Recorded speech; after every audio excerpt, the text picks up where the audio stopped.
Hello, my name is Elda Rodriguez. I am in ECHE 4343, and this is my Learning Center lesson plans, materials, and showcase. Okay, so for my first activity, I decided to name it Colorful Towers, since they will be using colorful blocks. And this is my task card right here. As you can see, it is numbered, and the sentences are very easy to read, simple, and it has images for them to use if they need extra support.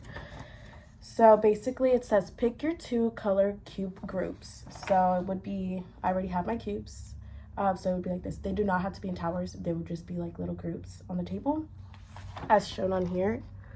And then it says mix your 2 groups. So you would, quite frankly, just take them apart, mix it 2 groups. So it would be 1 full group of green and black, or whatever color the student decides to use. And then it says make a tower with 10 blocks. So it would be random. It's not like 5 green, 5 black. It's just make sure that you have 10. And on the example that I had used for them, it's right here. This is the activity sheet. This is the third material they would have. So it's a recording sheet, and it's already created. So I used the first one as an example so they could visually see what they were supposed to write down. So I used the simple one, 5 plus 5. So it would be 5 green, 5 black equals 10. And then I did a sentence frame for them to complete it. And then once they get the hang of it, they will continue to work on it. So it doesn't have to be 5 green on top of each other. It could be literally like 2, just like that, until they get to 10, and then they will count the 10. And then after they count the 10, they will break down the full tower, and they will break them out. They will break them down into their colorful groups. So it would be, obviously it would be 10, but this is just a representation. It would be like 2 towers of how many number cubes there are for each color. And then once they have those 2 numbers, they would record it on their sheet. So they would write the 2 numbers that make up the tower, and they should always equal 10. So it would always equal 10 regardless. The only difference would be the number of greens and the number of reds, and they would complete this worksheet. So that is station 1. Okay, and now we're going to station 2. So the name I decided to give station 2 is Roll the Dice Twice. So the materials that you will need is the task card. You will need a recording sheet, and then I created the dice. So I have the number dice, and it goes all the way to 6. And then I created this one for students who have mastered all the way to 6 and they can move up. So this goes all the way to 9. And there's the shape dice. So I made this one. Basically for this task, okay, let me just show you what the task card looks like. So same as activity 1, there's images on the side to represent what they're supposed to be doing. So it says roll the dice twice. So you would go ahead and grab this dice, you would roll it, whatever number it lands on. It lands on 5. Okay, re-record it, and then you would roll the dice again, and it would land on 4.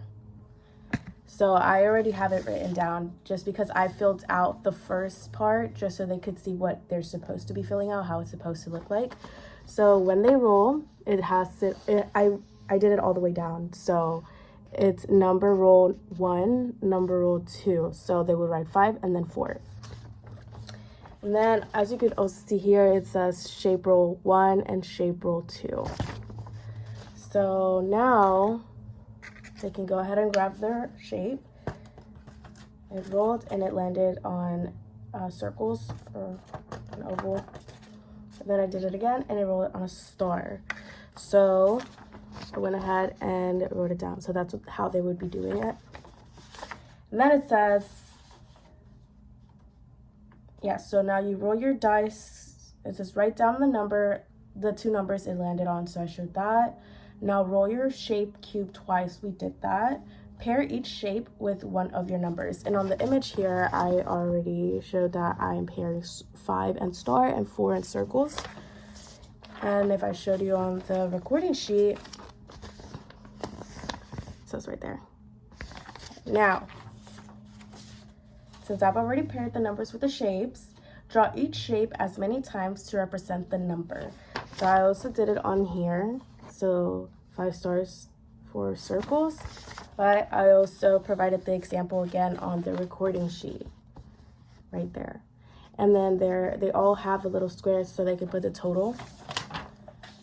And it says, count all the shapes on your paper and write down the number on a blank square. So that's what I wrote, the 9.